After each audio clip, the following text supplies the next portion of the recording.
এসে এইখানে বসে ধমকে যাচ্ছে। আমি রাজনীতি করছি ধরুন 40-42 বছর, একটা মেয়ের বয়স 22 বছর, সে এসে এখানে ধমকে যাচ্ছে।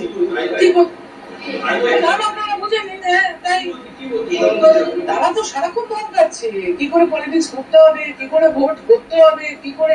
এবারে ভোটটা আপনি দেখুন, সারা বাংলা জুড়ে ভোটের অবস্থাটা দেখুন। সর্বনাশ করা মনে যদি কেউ থাকে তাহলে ওই সংস্থা এখন সর্বনাশ করে দিয়েছে। আমি তো আপনাকে নিয়োগ করিনি, নিয়োগকর্তারাই বলতে পারবেন।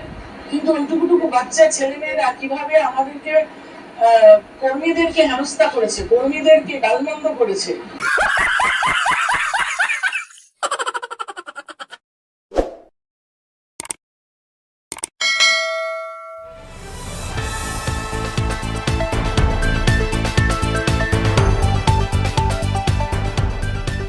রংহীন সংবাদ আর অজানা তথ্যের জন্য দেখুন দিগদর্শন, 10-এর পাশে, দেশের সাথে।